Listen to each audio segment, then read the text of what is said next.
Have you ever felt yourself just quietly pulling away from people? It's not a big dramatic announcement or anything. It's just this slow, gradual fade.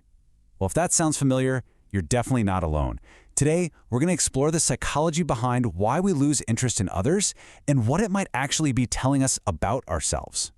It starts so subtly, doesn't it?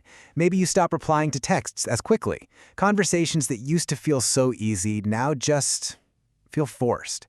You could be in a room packed with people and still feel this strange kind of emptiness.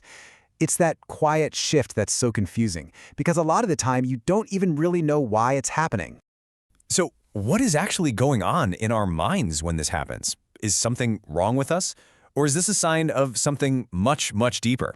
That's the big question we're going to unpack right now. We're going to dive into the psychological reasons behind this very, very common human experience. Okay, first up, let's look at how losing interest can actually be a defense mechanism. It's your mind building up these walls, not necessarily to shut the whole world out, but to protect what's inside. Think about your emotional energy like a battery. It's not infinite. Have you ever been that person who always listens, who always gives advice, who's always the shoulder to cry on? When you're constantly pouring yourself into relationships that are kind of one-sided, your mind eventually just hits a wall. It's not that you stopped caring overnight, it's that you are emotionally, completely exhausted. You literally have nothing left in the tank to give.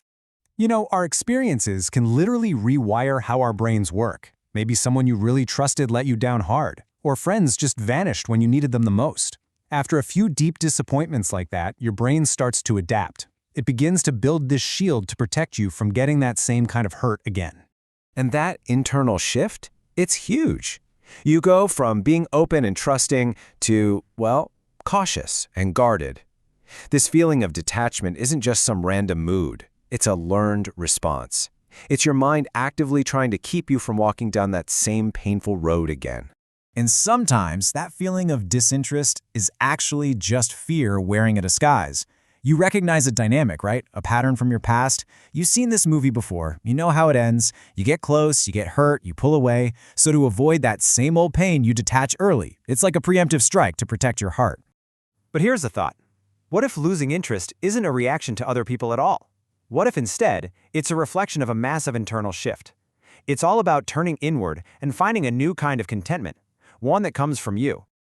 Now this is a powerful turning point for anyone. Solitude isn't about being lonely, not at all. It's about being genuinely comfortable and at peace in your own company.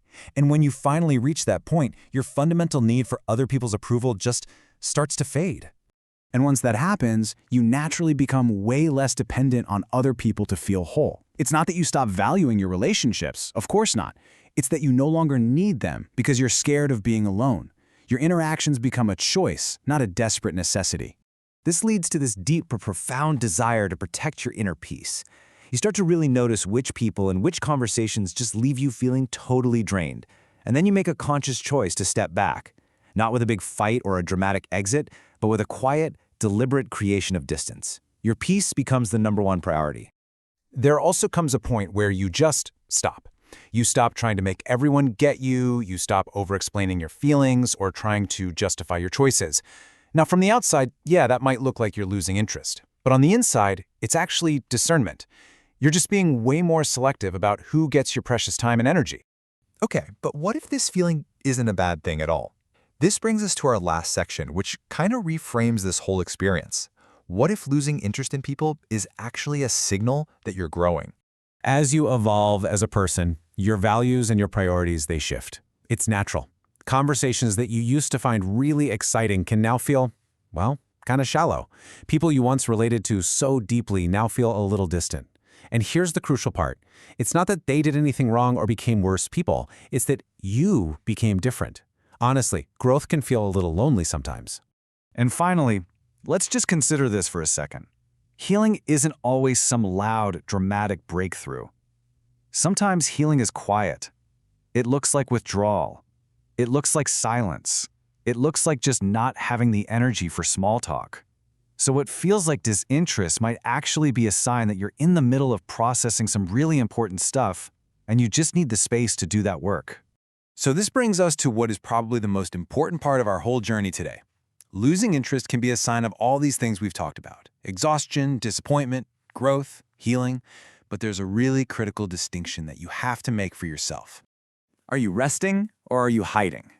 See, resting is a necessary pause. It allows you to recharge your batteries and to grow. Hiding, on the other hand, is a fearful retreat from the world that in the end just keeps you stuck. One is productive, the other is limiting. The difference is everything. So this is the moment for some real self-reflection.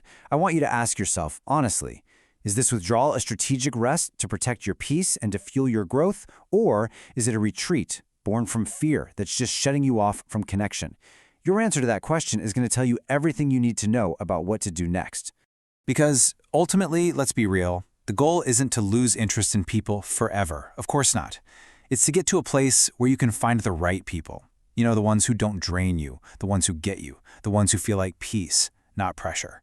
And sometimes, a period of quiet withdrawal is the very first step to finding them.